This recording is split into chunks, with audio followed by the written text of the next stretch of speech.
The battlefield in Ukraine has shifted dramatically over the past week, because after the Russian military lost access to Starlink, multiple sections of the front line began to crumble, putting Putin's troops under immense pressure.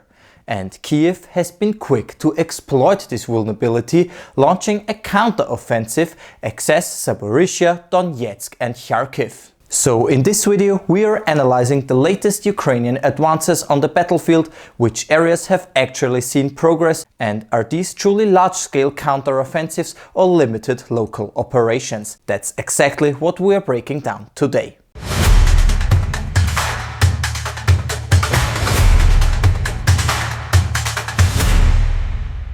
Hi, my name is Alexander Korton. I'm a strategic analyst and media manager from Austria, and I'm also the founder of the German YouTube channel Geopol. And today we want to take a closer look about the battlefield in Ukraine and about a possible Ukrainian counteroffensive. But before we can examine the frontline, it's important to understand the stalled peace talks, because the US continues to push for a swift resolution, while rumors of potential trade agreements between Moscow and Washington circulate. But we have to be clear, as of February 2026, no tangible results have emerged, and Moscow has made it clear there is no interest in a quick ceasefire from the Russian side, because Moscow is openly criticizing the US framework and is refusing meaningful negotiations unless they occur under Russian terms. So essentially, Moscow demands talks only in Moscow, which Zelensky has repeatedly rejected for security reasons. And while diplomatic discussions continue in theory,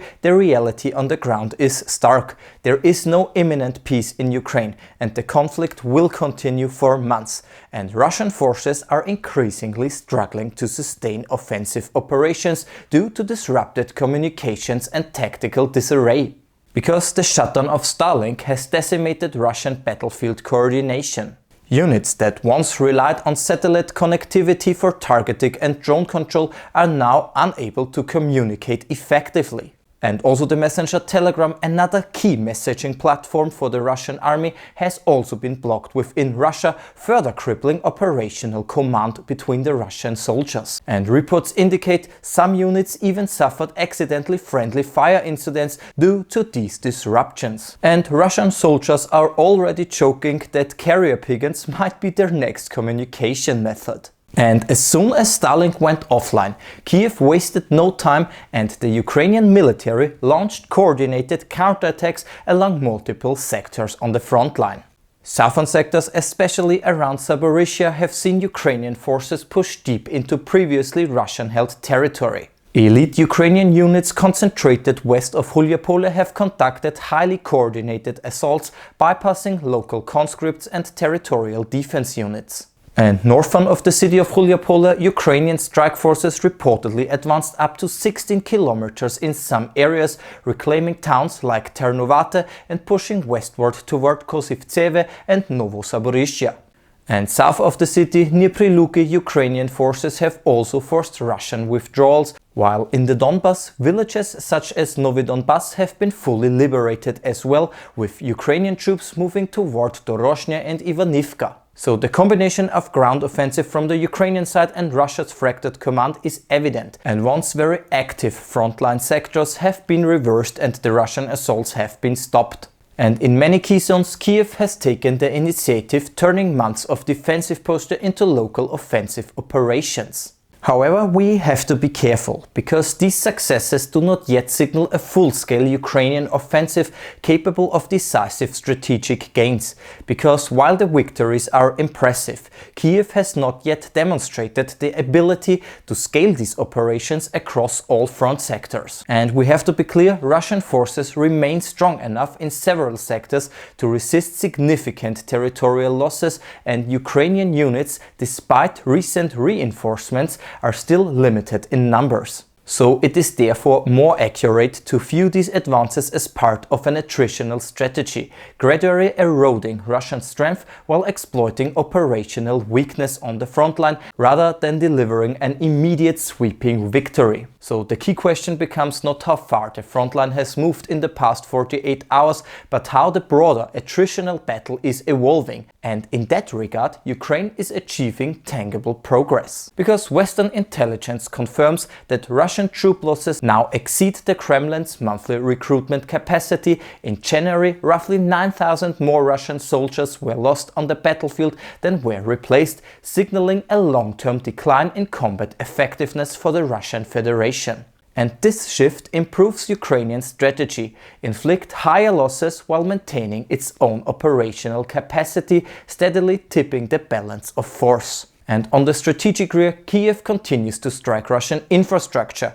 Ukrainian drone attacks have hit oil refineries in Komi, while long-range Flamingo missiles targeted major ammunition depots and weapon factories, including a large factory in the Oblast Volgograd and the Progress high-tech facility in Tambov Oblast. And these strikes not only destroy material but undermine the logistical backbone of the Russian operations. For example, reports indicate that Ukrainian long-range missiles caused significant secondary explosion in depots, dramatically reducing Russian stockpiles and production capabilities. And the precision of the Flamingo and the payload of the Flamingo cruise missile allow Kyiv to threaten critical military infrastructure far from the front lines, further increasing pressure on Russian forces and forcing them to allocate resources defensively. But also drone operators have been affected by Russian disrupted communications. And around Pokrovsk, Molniya drones, once capable of striking up to 50 kilometers behind Ukrainian lines, are now largely ineffective due to the Starlink shutdown. And this loss has limited Russia's ability to conduct rear area strikes and provides Ukraine forces a significant tactical advantage. So we can say across the front, Russian tactical coordination has collapsed. Positions previously achieving steady gains are now stagnant, while Ukrainian forces reclaim territory in multiple sectors. So we have to be crystal clear. The myth of an unstoppable Russian advance is rapidly eroding, replaced by a fragmented and vulnerable force. And even as Kyiv achieves these successes, caution is warranted. Because while local operations demonstrate capability and momentum, a full-scale counteroffensive capable of delivering strategic war-altering gains is not yet in place. Because Ukrainian forces remain outnumbered in several key sectors and logistical challenges limit the pace of advances. Nevertheless, these recent operations send an important signal. Ukraine is gaining the initiative and exploiting Russian weakness with increasing effectiveness. And attrition combined with strategic strikes on the Russian rear is laying the groundwork for larger, coordinated operations in the future. So the significance of these developments is not just territorial. By continuously striking Russian forces, disrupting logistics and reducing operational coordination, Kyiv is reshaping the cost-benefit calculations for Moscow. And this evolving dynamic illustrates that Ukraine's strategy is both immediate and long-term, inflicting losses and slow Russian advances while preparing the conditions for a future decisive offensive. And even small-scale territorial gains now represent strategic leverage that Kyiv can expand upon in the coming months. But now, of course, it's your turn. What do you think? How significant are Ukraine's recent advances, and when could Kyiv be ready to scale these attacks into a decisive counter-offensive? Drop your thoughts down below in the comments. I will enjoy reading them. If you found this video informational and helpful, then please make sure to like the video and subscribe to the channel Geopol Global. Otherwise, I will end the video here. Take care. I'll see you in the next one.